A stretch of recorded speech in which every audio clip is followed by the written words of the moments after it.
제 기준에 생각보다 좀 셌어요. 원까지도 주는 곳을 봤어요. 700 정도가 초봉인 것 같아요. 제가 생각해도 좀 독하게 하긴 했어요. 승진을 하게 되면 연봉이 오르는 느낌의 갭 차이가 좀 크고, 제가 다니고 있는 에스테틱 같은 경우는 안녕하세요, 피부관리소장 애송이입니다. 반갑습니다. 오늘은 피부관리사에 대해서 좀 얘기를 해볼 건데요. 제가 직접 경험해봤던 것들, 그리고 이제 궁금해하시는 사항들 Q&A로 얘기 한번 나눠볼게요. 네, 저는 지금 현재 에스테틱에서 상담실장 맡고 있는 이송희라고 합니다. 상담에서 이제 팀원 관리, 그리고 고객님들 관리까지도 같이 하고 있어요. 전반적인 매장 관리를 다 하고 있다라고 보시면 될 것 같아요. 일반 관리사였던 시절도 있었는데, 여기에서 이제 차근차근 올라감에 따라서 전체 팀원을 지금 꾸리고 있는 상태입니다.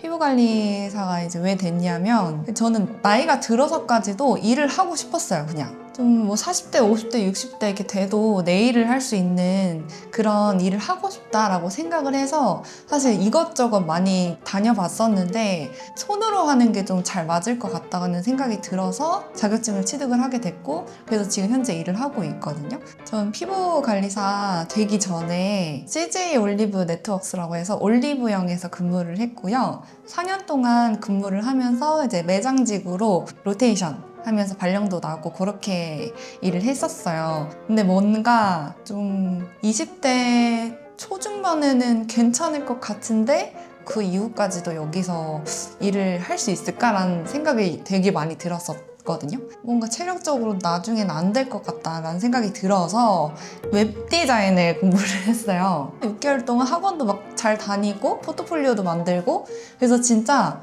웹디자이너로 취업도 했고 실제로도 일을 했거든요. 근데 그것 또한 저한테 막 엄청 맞는다라는 느낌은 안 들더라고요.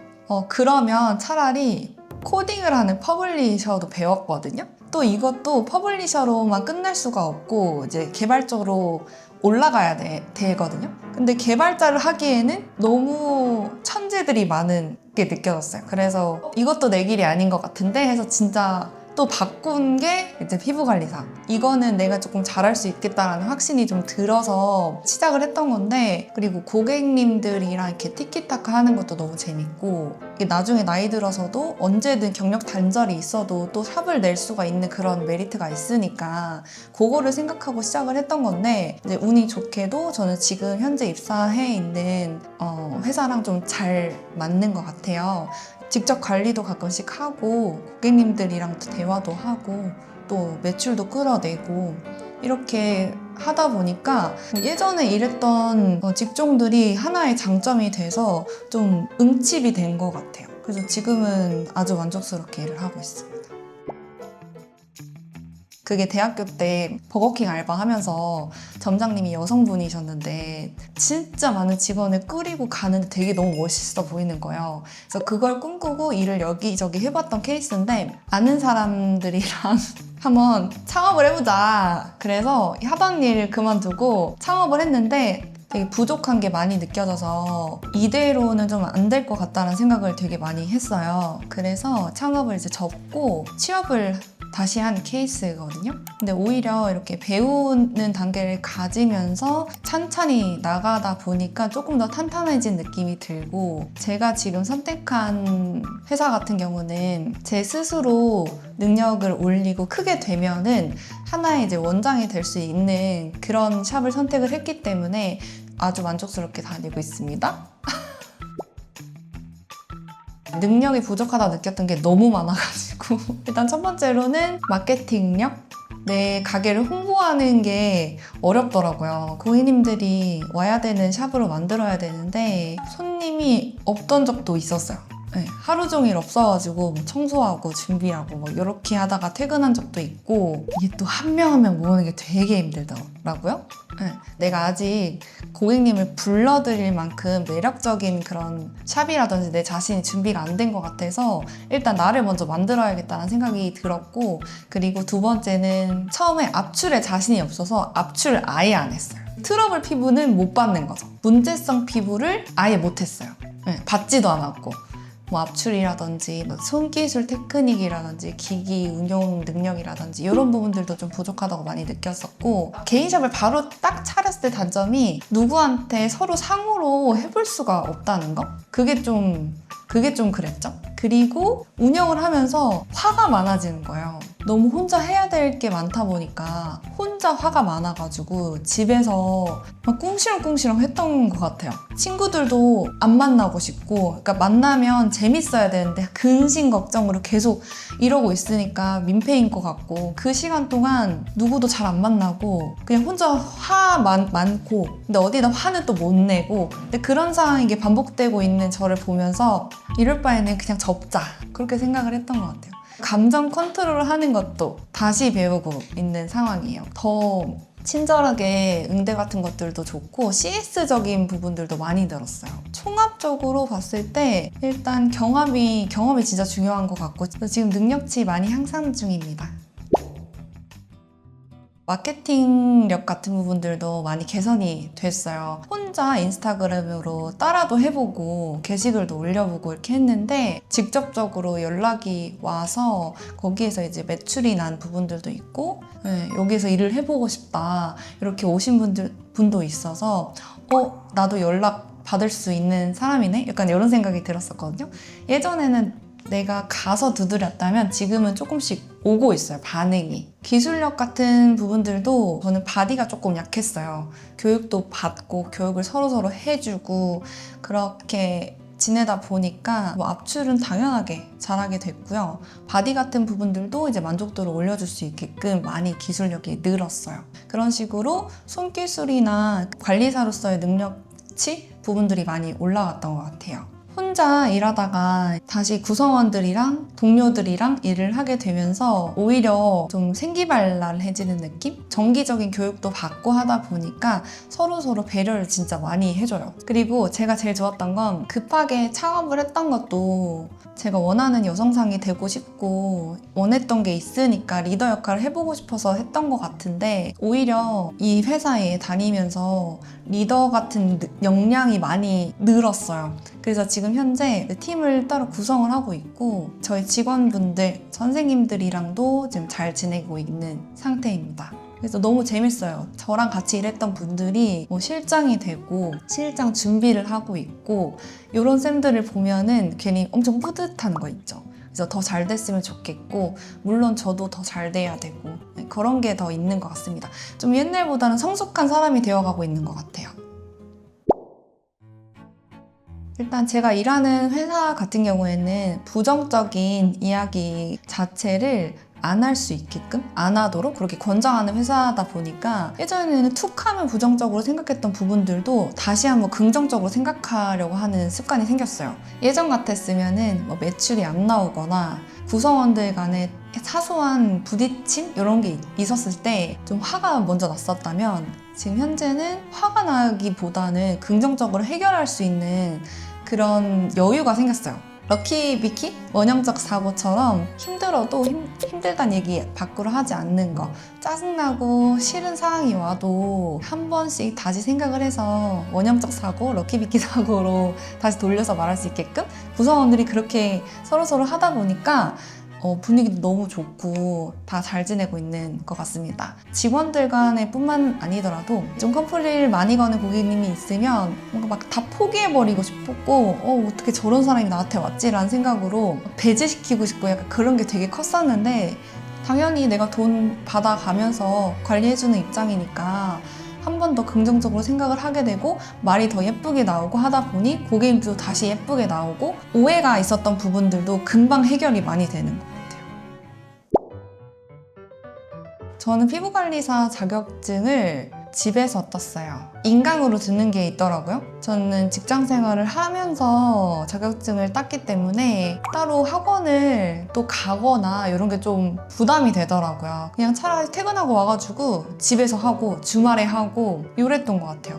진짜 한 8시간인가? 계속 주구장창 반복했던 적 있어요. 한 과목 하고 바로 정리하고 다음 과목 하고 바로 정리하고 다음 과목 하고, 이게 풀로 하면은 한 2시간 반인데 집에서 셀프로 청소도 하고 하다 보니까 한 3시간 정도 걸리는데, 그걸 2번인가 3번을 연달아서 해본 적이 있어요. 그냥 나도 왜 그랬는지 모르겠는데 그냥 붙어야지? 약간 요 생각으로 계속 했던 것 같은데 딱 기간 정해놓고 그냥 독서실 가가지고 20시간권인가? 그거 끊어서 한 이틀 정도 바짝 하고 시험 봤고요. 그 이후로부터 한 달 반 정도 후에 자격증 실기 시험이 있더라고요. 그래서 그거 바로 신청을 해가지고 그냥 무조건 그거 안에 딴다 생각하고 바로 진행을 한 케이스예요. 한 달 반 만에 자격증 취득을 했어요. 제가 생각해도 좀 독하게 하긴 했어요. 사실 면접은 병원도 가보고 에스테틱도 가보고 했거든요. 병원에 가볼까 샵을 갈까 되게 고민을 많이 했는데 저에게 첫 병원 이미지는 면접을 보러 갔는데 거기 실장님께서 면접을 보셨을 때 저한테 대놓고 애매한데? 이러셨어요. 저 잘못 들은 줄 알았거든요. 갑을 관계기는 한데 어떻게 사람 면접에 대놓고 애매하다는 말을 하지? 나 여기 취직하면 은근하게 꼽을 받는 게 아닐까라는 생각이 들어서 다음 이제 병원 면접 잡아둔 부분들도 다 취소를 하고 지금 현재 다니고 있는 곳에 면접을 보러 갔거든요. 근데 아예 온도차가 다른 거예요. 진심으로 면접을 해주고 친절하게 안내도 해주고 하다 보니까 자연스럽게 샵을 가고 싶다는 생각을 했던 것 같아요. 제 병원 첫 이미지랑은 조금 달라서 제 병원 첫인상은 그 실장님이어가지고 별로 그렇게 안 되고 싶더라고요. 병원이 다 그렇다 이건 아니고 이건 제 개인적인 거니까 대학 안 나와도 피부관리사 다 할 수 있어요. 그래서 전문 피부관리 쪽을 나오셔가지고 취업하시는 분들도 있고 저처럼 자격증을 취득해서 취업하시는 분들도 있고 그거는 개인차가 있습니다. 팁은 고객님들 이렇게 만족도를 올려드리려면 그냥 고민인 부분들을 더 많이 해주면 돼요. 그냥 기계처럼 일하는 거 말고 이분은 볼페임이 좀 있네, 트러블 흉이 좀 고민이네, 신부볼이 좀 내려가 있네, 이런 부분들을 캐치를 해가지고 그 부분을 조금 더 집중적으로 해주거나 하면은 고객님들 개개인 만족도가 되게 많이 올라가고 세세한 부분들을 좀 채워나가면 될 것 같아요. 뭐 기술적인 부분이나 손기술, 뭐 기타 등등 이런 부분들은 선임분들이라든지 뭐 대표님, 원장님들이 알려주실 테니까 그냥 배우는 마음가짐으로 하시면 충분히 능력치는 많이 올라가실 것 같습니다. 일단 저는 병원은 근무를 해보지는 않았어요. 면접을 예전에 봤었을 때 그때 제시하는 금액이 있었거든요. 제 기준에 생각보다 좀 셌어요. 근데 일반적으로 조금만 알아봐도 병원이 조금 더 급여가 높아요. 제품 인센이며 뭐 개인적으로 받는 거며 뭐 이런 거 좀 포함을 하면 한 200만 원 중후반에서 300만 원까지도 주는 곳을 봤어요. 근데 에스테틱 같은 경우는 초봉이 크지는 않은 편? 샵마다 차이는 조금 있겠지만 제가 다니고 있는 에스테틱 같은 경우는 승진을 하게 되면 갭 차이가 좀 있어요. 연봉이 오르는 느낌의 갭 차이가 좀 크고 제품 인센이라든지 영업적인 부분에서도 인센 받는 것도 있고 기본급 이외에도 추가적으로 붙는 게 있어서 내가 잘만 하면 더 높은 연봉이든 금액이든 받아갈 수 있는 직군인 것 같아요. 진짜 다양한 길이 있어서 내 가치를 증명해내고 잘하면은 좋은 곳에 입사를 하셔서 좋은 대접을 받으실 수도 있고 좋은 곳에 입사를 했는데 내 능력치가 좋지 않아서 좀 후진 대접을 받으실 수도 있고 이렇게 너무 천차만별이라 급여를 병원, 에스테틱 이렇게 하긴 좀 애매한 것 같아요. 그러니까 대략적으로 여기저기 들은 걸로는 병원 같은 경우에는 2,700 정도가 초봉인 것 같아요. 에스테틱은 2,500? 400? 근데 막 그렇게 또 많이 차이 나는 건 아니에요. 병원 같은 경우는 원체 바로 인센티브를 주는 곳이 또 많고 이러다 보니까 거기에 조금 붙어서 조금 더 받는 것처럼 보이는 거지 결국에는 에스테틱도 똑같아요. 샵도 똑같아요. 샵에서도 인센티브 이런 거 있고 그리고 내가 올라가면은 또 매출에 대한 인센티브도 있고 하다 보면은 200 후반도 가고 300도 가고 400도 가고 그 이상도 가고 그렇게 되는 것 같습니다. 오늘은 피부관리사에 대한 그런 Q&A를 진행을 해봤는데요. 궁금증 해결 좀 되셨을까요? 이런 질문들 말고도 또 궁금한 거 있으시면 댓글로 남겨주시고요. 오늘은 이렇게 영상 마무리하겠습니다. 다음 영상에서는 더 많은 정보랑 꿀팁 가져와서 찾아뵙도록 하겠습니다. 안녕!